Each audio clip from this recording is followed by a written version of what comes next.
सविता सिंह।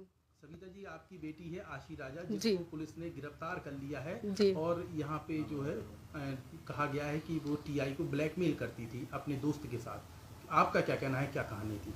सबसे पहले तो हम मीडिया से, प्रशासन से ही सवाल करना चाहेंगे कि एक पढ़ा लिखा टीआई के पद पे जो पदस्थ है अधिकारी, जो दूसरों को न्याय दिलवाता है, क्या उसको 20 साल की एक लड़की ब्लैकमेल कर सकती है?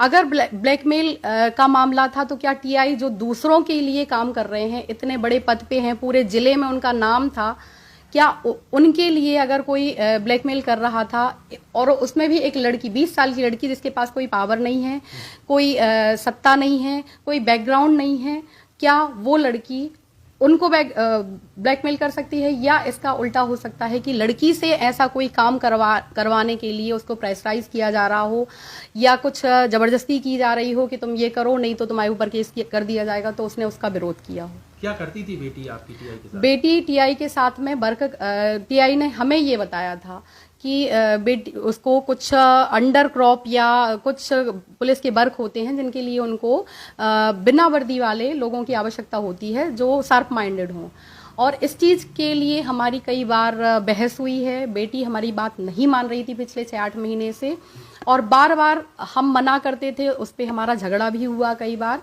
और टीआई ने खुद आके हमें बताया, समझाया कि हमारे साथ में काम करती है तो आपको कितना पैसा मिलता था बेटी को?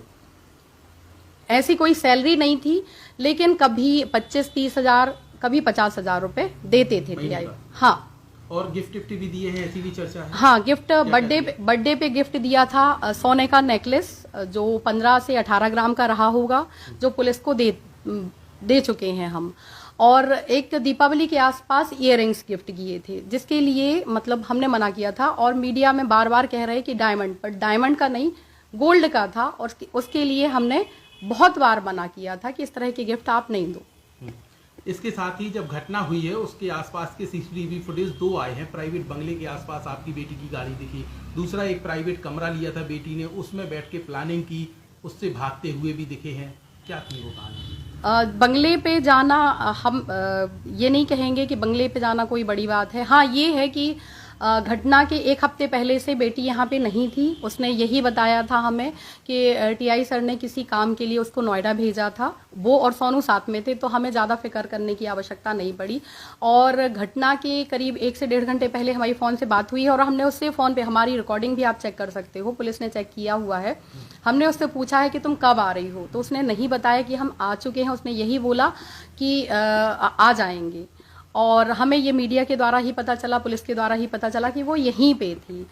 तो टीआई के घर में जब उनको, अभी जो ये मुस्लिम्स वाला हुआ था, जब टीआई को हाथ में लगा था, तो हम खुद उनके बंगले पे उनको देखने के लिए गए थे।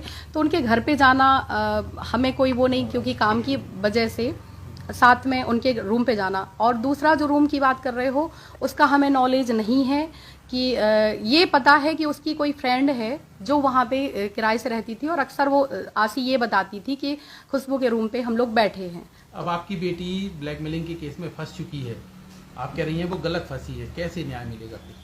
इसके लिए हम सबसे पहले मीडिया से अपील कर रहे हैं कि जो मीडिया में इतना गलत बताया जा रहा है, बोला जा रहा है, प्रशासन से अपील करते हैं कि प्रशासन भी सही तथ्यों को सामने लाए।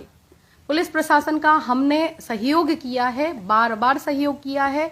निवेदन कर रहे हैं हम प्रधानमंत्री जी से, मुख्यमंत्री जी से, कि अभी हाल ही में 8 मार्च महिला दिवस मनाया गया, बट हमने और हमारी बेटी ने महिला दिवस भी नहीं मनाया है। बेटी पे बार बार गलत आरोप लगाए जा रहे हैं, बहुत कुछ छुपाने के लिए, प्रशासन अपनी गलती के छुपाने के लिए, और कुछ काले कारनामे जो टीआई और प्रशासन के हो सकते हैं, उनको छुपाने के लिए एक 20 साल की लड़की को हाईलाइट किया जा रहा है।